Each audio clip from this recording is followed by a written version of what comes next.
السلام علیکم، امید ہے آپ سب کہہ رہے ہو عافیت سے ہوں۔ تو آئیے آج کی آیتیں شروع کرتے ہیں۔ ان تصبک حسنة تسؤہم وان تصبک مصیبۃ یقولوا قد اخذنا امرنا من قبل ویتولوا وهم فرحون۔ اے نبی صلی اللہ علیہ وسلم، اگر آپ کو کوئی اچھی بات پہنچتی ہے تو انہیں وہ بری لگتی ہے، اور اگر آپ صلی اللہ علیہ وسلم کو کوئی تکلیف آ جاتی ہے تو کہتے ہیں کہ ہم نے تو اپنا معاملہ پہلے ہی درست کر لیا تھا، اور وہ لوٹ جاتے ہیں خوشیاں مناتے ہوئے۔ اگر آپ صلی اللہ علیہ وسلم کو کہیں سے کوئی کامیابی ملتی ہے، کوئی اچھی خبر آپ صلی اللہ علیہ وسلم کے لیے آتی ہے، تو انہیں یہ سب کچھ ناگوار لگتا ہے کہ ہم کوئی ان لوگوں کی طرح بیوقوف تھوڑی ہیں، ہم نے تو پہلے ہی ان برے حالات سے اپنی حفاظت کا بندوبست کر لیا تھا۔ اور اس صورتحال میں بڑے شادان و فرحان پھرتے ہیں کہ مسلمانوں پر مصیبت آ گئی اور ہم بچ گئے۔ اگلی دو آیات مہر کے حق و باطل میں ایک بندہ مومن کے لیے بہت بڑا ہتھیار ہیں، اس لیے ہر مسلمان کو یہ دونوں آیات زبانی یاد کر لینی چاہیے۔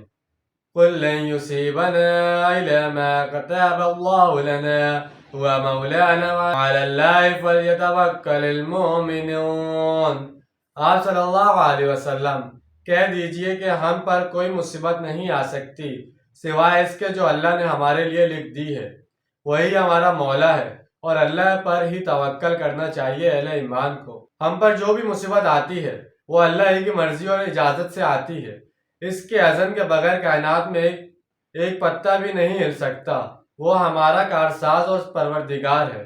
اگر اس کی مشیت ہو کہ ہمیں کوئی تکلیف آئے تو سر آنکھوں پر سر تسلیم خم ہے، جو مزاج یار میں آئے، جو اس کی رضا ہو، ہم بھی اس پر راضی ہیں۔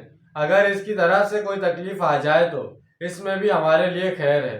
محبوب کی شمشیر سے ذبح ہونا یقیناً بہت بڑا اعزاز کی بات ہے، اور یہ اعزاز کسی غیر کے نصیب میں کیوں ہو، جبکہ ہماری گردنیں ہر وقت اس سعادت کے لیے حاضر ہیں۔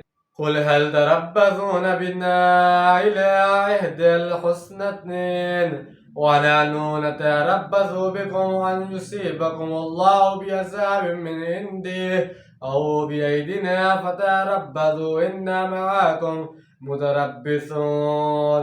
ان سے کہیے کہ تم ہمارے بارے میں کس شے کا انتظار کر سکتے ہو سوائے دو نہایت عمدہ چیزوں میں سے کسی ایک کے، اور اے منافقو، ہم منتظر ہیں تمہارے بارے میں کہ اللہ تمہیں پہنچائے کوئی عذاب اپنے پاس سے ہمارے ہاتھوں، تو تم بھی انتظار کرو، ہم بھی تمہارے ساتھ انتظار کر رہے ہیں۔ یہ افعال تفضیل کا صیغہ ہے، چنانچہ الحسنین کے معنی ہیں دو نہایت حسن و صورتیں۔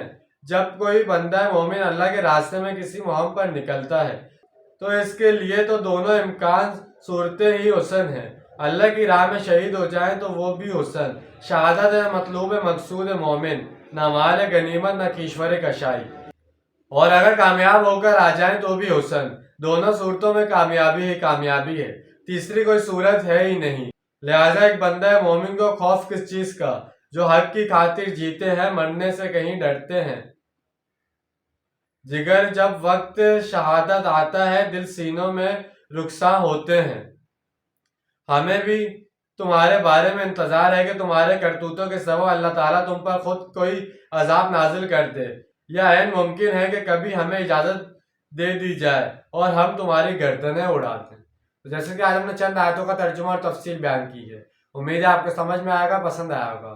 ملتے ہیں اگلی ویڈیو، اپنا ڈھیر سارا خیال رکھیے گا، اپنا اور دوسروں کا خیال رکھیے گا۔ جب تک کے لیے اللہ حافظ، فی امان اللہ۔